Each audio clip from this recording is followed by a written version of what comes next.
Vienna, 1885. The Habsburg Empire stretches across Central Europe like a grand tapestry, magnificent yet fraying at the edges. At its heart sits a man who has ruled for nearly 4 decades, Emperor Franz Joseph I. To his subjects, he is the embodiment of duty, tradition, and imperial majesty. But behind the gilded doors of the Hofburg Palace, he is something else entirely, a man achingly, desperately alone. This is not a story of scandal, though Vienna's gossips whispered endlessly about it. This is not a tale of betrayal, though an empress turned a blind eye to it. This is the story of an impossible friendship, a connection so tender, so necessary, that would sustain an emperor through the darkest chapters of his life. This is the story of Franz Joseph and Katharina Schratt, Vienna's most whispered secret. Franz Joseph ascended to the throne in 1848 at just 18 years old, amid revolution and chaos. From that moment, his life ceased to be his own. Every hour was regimented, every decision scrutinized, every moment calculated for the good of the empire. He rose at 4 each morning, worked until his eyes strained in the lamplight, and slept in a narrow, iron military bed, a monk of monarchy. He was, by all accounts, the most dutiful sovereign Europe had ever known.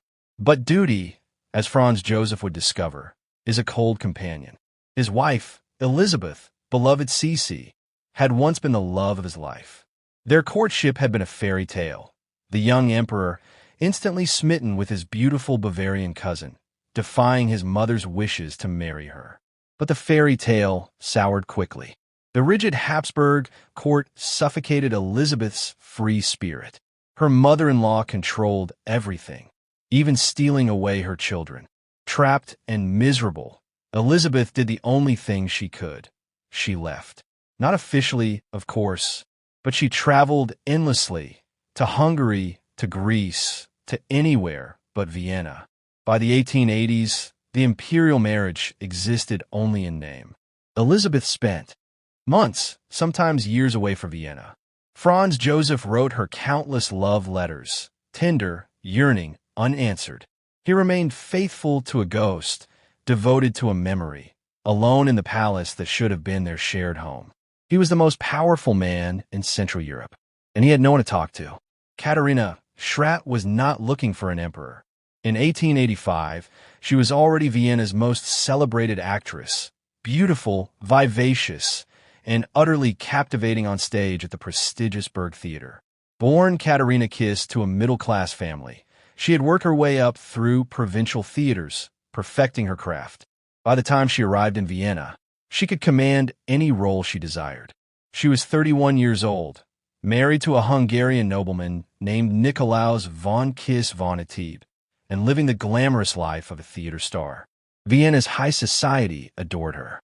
She hosted salons, attended balls, and moved in circles where titles and talent intermingled freely. But she had never imagined she would catch the eye of the emperor himself. The meeting that would change both their lives happened not in Vienna, but in the alpine resort town of Bad Ischl, where the imperial family spent their summers. It was orchestrated quite deliberately by Empress Elisabeth herself. This might seem incomprehensible, a wife introducing her husband to another woman. But Elizabeth understood something crucial. She would not return to being the companion Franz Joseph needed. But she still cared for him in her way. She saw his loneliness, his isolation, and she saw a solution. Katharina Schratt was perfect, charming but not threatening, warm but not scandalous, intelligent but not political. She could give Franz Joseph what Elizabeth could not, simple human companionship. Their friendship began over breakfast. Franz Joseph, who rose with the sun, would walk from the imperial villa to Katharina's residence, a small yellow house called Villa Felicitas. There away from the formality of court, they would share coffee, fresh rolls, and conversation. Just conversation, nothing more. They discussed theater, politics, the weather, the small absurdities of life. For Franz Joseph, these breakfasts became sacred. After decades of suffocating protocol, here was someone who spoke to him as a person, not a symbol. His letters to her reveal a tenderness rarely seen in the official record. He signed them, "Your friend," and meant it. He sent her flowers, worried about her health, asked her advice. For the first time in years, the emperor seemed almost happy. Of course, Vienna noticed. How could it not? The emperor visited an actress daily. Tongues wagged. Cartoonists sketched. But remarkably, the whispers remained largely sympathetic. Vienna understood what was happening. Their emperor had found friend. What made this relationship extraordinary was not just its existence, but its acceptance. Empress Elisabeth didn't merely tolerate the friendship, she encouraged it. She wrote to Katharina directly, warmly, even affectionately. "I'm happy that Franz has found a friend," Elisabeth wrote. She asked Katharina to watch over the emperor, to keep him company, to lighten his burden.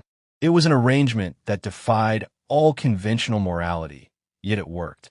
Perhaps Elisabeth understood that love takes many forms. She had been the emperor's romantic ideal, forever unattainable, forever fleeting.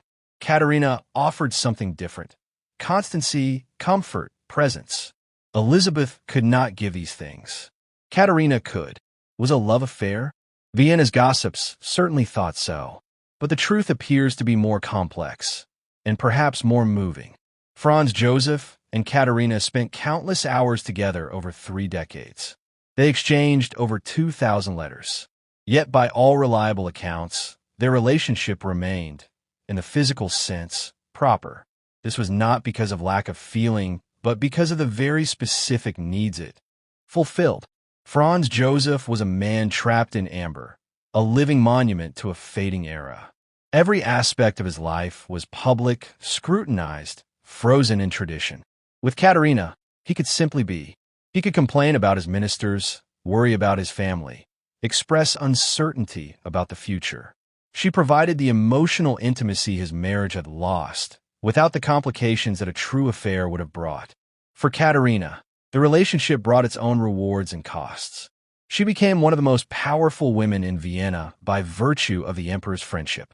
But she also sacrificed much of her privacy and, eventually, her career. As the friendship deepened, she appeared less frequently on stage, dedicating more time to her role as the emperor's confidant. 1889, the year that shattered Franz Joseph's world. At the Mayerling hunting lodge, his only son, crowned Prince Rudolf, was found dead alongside his teenage lover, Mary Vetsera. The official story: a heart attack. The truth, whispered but undeniable: murder-suicide. The emperor, who had weathered wars and revolutions with stoic determination, was destroyed. The loss of his son, his heir, the future of the dynasty.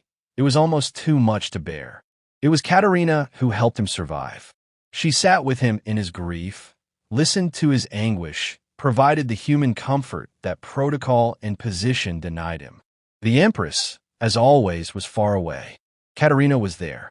In the darkest moment of his reign, it was not his wife, not his ministers, not his court, but an actress from the Burgtheater who kept the emperor from collapse.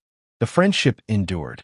Through the 1890s and into the new century, through family tragedies and political upheavals, Franz Joseph and Katharina Schratt remained constants in each other's lives. Vienna changed around them. The old certainties crumbled. But every morning that he was in Bad Ischl or Vienna, the emperor walked to breakfast with his friend. In 1898, another blow. Empress Elisabeth was assassinated in Geneva by an Italian anarchist. The woman who had fled him in life was now gone forever. Franz Joseph mourned genuinely, deeply. He had never stopped loving her. But once again, it was Katharina who sat with him through the grief. 1914. At 84, Franz Joseph faced his final crisis, the Great War.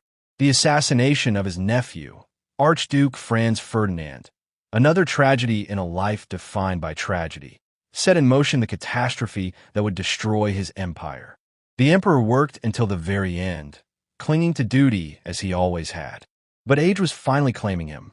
He was exhausted, worn down by loss, by war, by the weight of 68 years on the throne. Katharina was there, as she had been for 3 decades.